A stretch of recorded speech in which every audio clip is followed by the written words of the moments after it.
What up, Fight World? It's your boy Ego, and I'm back with some more boxing. Now, I hate saying I told you so, but I kind of told you so. And I'm not saying I'm always right, but I know when I'm right. I've got a lot of responses. I did 3 videos regarding the Adrian Broner Malignaggi saga, that fight potentially happening. And I think some people took what I said out of context, and I'm just going to sum up some things and then talk about the latest regarding that fight. Um, First of all, with that Malignaggi versus Broner fight, I'm not saying it's the most exciting fight on paper.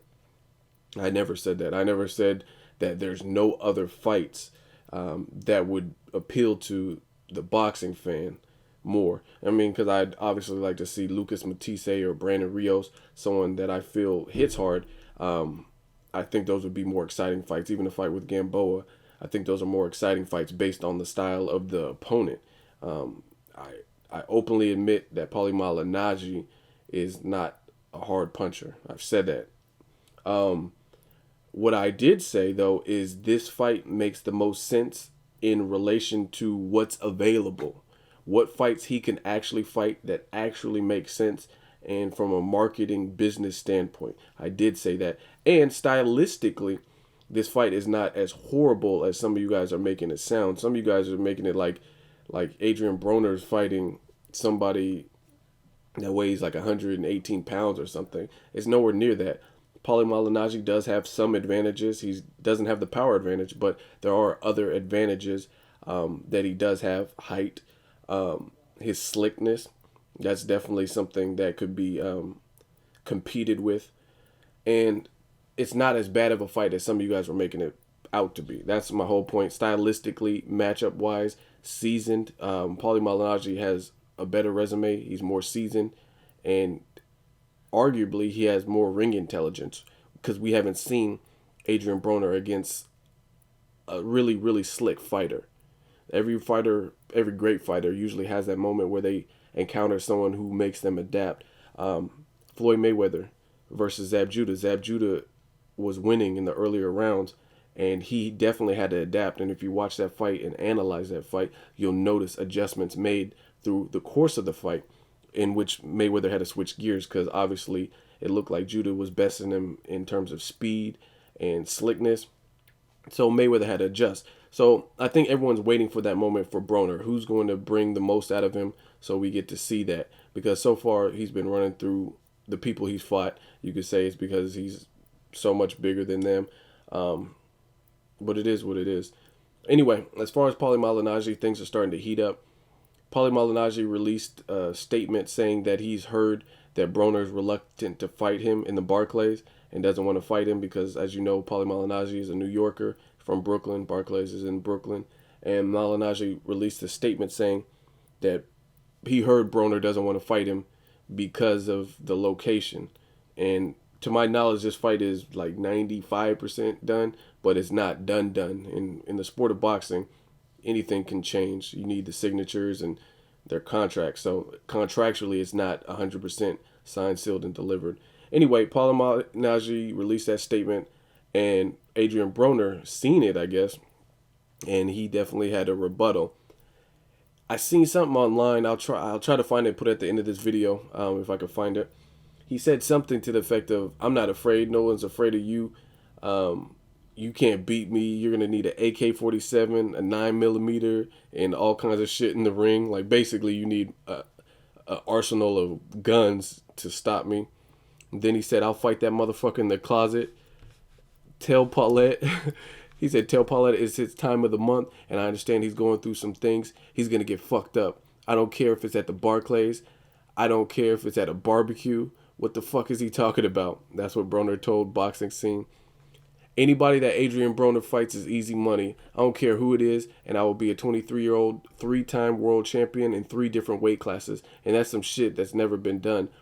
The jump shot that I made is bigger than Paulie. Paulette talking about he's got power and size advantage, and he hasn't knocked anybody out since way back when. Paulette, pull your fucking skirt up."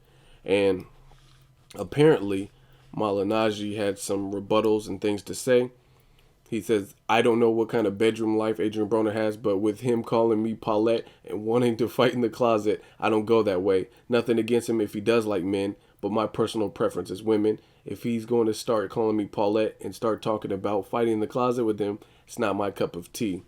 He went on to say, I will say that I'll beat his ass in the boxing ring at the Barclay Arena. That I will say. As far as my sexual preference go, I like women.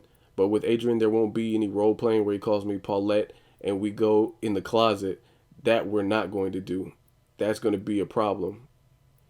He has to find another Paulette. I'm not into role playing, blah, blah, blah. He's talking about picking up skirts. He's taking it a wrong way a little bit. What I will do is beat his ass in the boxing ring. So that's basically it. These guys are going back and forth. And this kind of alludes to my point. I was saying this fight makes sense. And it really does make the most sense as far as who's available. Brandon Rios, Mike Alvarado, no one at 140 is available in June. Even welterweight, Robert Guerrero tied up with Mayweather. Those are two welterweights, so if he is moving up, that fight can't take place. Devin Alexander, Kell Brook, postponed. That welterweight fight can't take place. So, as I said in the previous videos, most of the action-packed fights that the fans are really beckoning for, really want to see at 140 and 147, can't take place in June because those fighters are tied up. And I said that this fight, from a business perspective, makes the most sense money-wise. Richard Abril, he doesn't have a huge fan base. Whether you think he'll be a challenger or not, it's a fact. He doesn't have a huge fan base. They had plenty of tickets that didn't sell out in a fight that I was looking forward to, which was Richard Abril versus Bogaray, and that didn't do numbers. I mean, it's a fact. Yet you have Paulie Malignaggi, whose face is on Showtime weekly doing the commentary, and he's had some bigger fight cards. He was on the Danny Garcia, Eric Morales rematch card. So his face is more well known. If you watch, just go to these popular boxing channels on YouTube, Fight Hype, ES News, and some of the big ones that get the up close and personal interviews and whatnot. If you look at all of those, I guarantee you the big ones, you'll see Paulie Malignaggi videos, but they don't have many videos of Richard Abril or Vasquez or even Gamboa. I mean, those guys aren't as relevant. And some of you guys take that as a diss to them. That's not a diss to them. That's not saying that they wouldn't make good fights or they couldn't pose problems to Broner. I'm not saying that. But I'm saying from a business perspective, you have to look at it. Boxing is a business. Golden Boy's out to make money. They charge a fee to rent a venue, and they got to recoup their money. Everything's about money. So we don't always get to see. So as far as those three opponents, I'm telling you, Paulie Malignaggi draws in the biggest crowd out of Gamboa, out of Vasquez, and Richard Abril. I'm not saying these are tougher fights for him, or they won't be tougher fights for him, but crowd-wise, Paulie Malignaggi is a bigger draw. And the other thing, you got the two personalities, probably the two biggest loudmouths in the sport of boxing of the new generation. You know what I mean? Roy Jones Jr., he's like done. His career is pretty much done. Floyd Mayweather Jr. is still part of the old era. So as far as new school fighters, those two talk the most shit, and that's why we're seeing this back and forth banter. Adrian Broner clearly talks a lot of shit, and Paulie Malignaggi is also the type that doesn't back down. If you watch the Thurman post-fight press conference, Thurman's last fight against Zavik, Paulie Malignaggi was in the crowd, and Thurman called him out. He's like, "Yeah, son, hey son, you want to fight me, son?" And Paulie Malignaggi, in the middle of the press conference, starts going back and forth with Thurman. They're yelling at each other from across the room. Paulie Malignaggi, whether he's feather-fisted or not, he's not a punk, and he doesn't back down. He definitely will say his peace of mind. Another example of that was when he was in Houston. He was in Houston, the home of Baby Bull Diaz, and he lost the first fight based on a controversial scorecard, which a lot of people, including myself, think he should have won that fight. And he just started letting them have it. They were doing the interview. He was like, "Yeah, I knew I would get my fair shake. That's why we don't have fights in Houston." Same thing happened with Chavez Jr. and Pernell Whitaker, and he just started going off in somebody else's hometown, in front of their hometown crowd. Even Amir Khan, if you look at Amir Khan, he didn't go crazy in D.C. when he thought he should have won to the Peterson fight. He wasn't kind of disrespectful to the city of D.C. He was just like, "Oh, I don't believe Peterson should have won," kind of attitude. But Paulie Malignaggi was, I'm not gonna say he disrespected Houston. You have to watch the post-fight interview. he was basically saying this is why nothing good in boxing happens in Houston. So that's kind of a shot at the city. Anyway, he's outspoken. So is Adrian Broner. Golden Boy knows this. You got those types of personalities. They're going to clash. Again, I'm not saying that these are more exciting fights or this is a more exciting fight, but Gamboa, he's on boxing scene talking about he wants to fight Juanma Lopez, and he's been trying to fight him for 3 years. Juanma Lopez is in the process of fighting Mikey Garcia. So Gamboa doesn't have a dance partner. He's being implicated in a steroid ped scandal. So I would love to see Broner versus Gamboa, but as of right now, that's not where the money's at. Hardcore boxing fans would love to see that fight, myself included. But again, that's not really drawing any money. And Gamboa's not really relevant as you guys think he is. He doesn't do sellout numbers. He's his last performance after a 15-month layoff, he looked pretty bad. He didn't look great.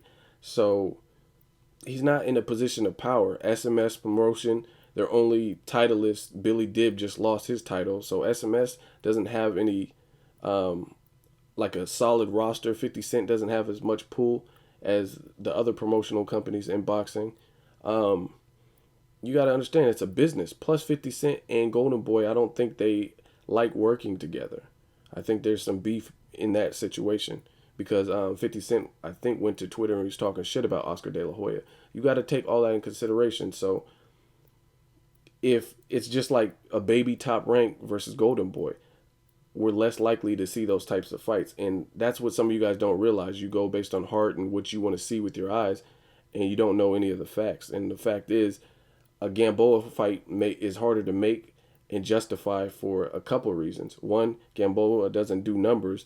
Two, the beef between Golden Boy and the person who represents him or the promotional team that represents Gamboa, 50 Cent and SMS Promotion. So again, get your facts right. Like I said, I'm not saying this is the most exciting fight, but it's not as stylistically on paper bad as some of you guys are thinking. Like, you guys aren't giving Paulie Malignaggi any level of credit, and I take offense to that because he is a seasoned fighter, whether he has pillows for fists or whatever. I mean, at the end of the day, he's a seasoned fighter who's been in there with some of your favorite fighters and top fighters and did what he did to hold his own whether he won or lost. And he definitely has skill, and he has a jab, and he moves around great. Like I say, I give it a fair shake. That's the end of the story. When I did my post-boxing video, I told you Paulie Malignaggi, I think he should have lost to Kano. But Kano also came into overweight. So even if Kano won, he wouldn't have got the title based on him losing on the scale before the fight even started. But I think Kano should have won by probably 1 or 2 rounds. It was a close fight.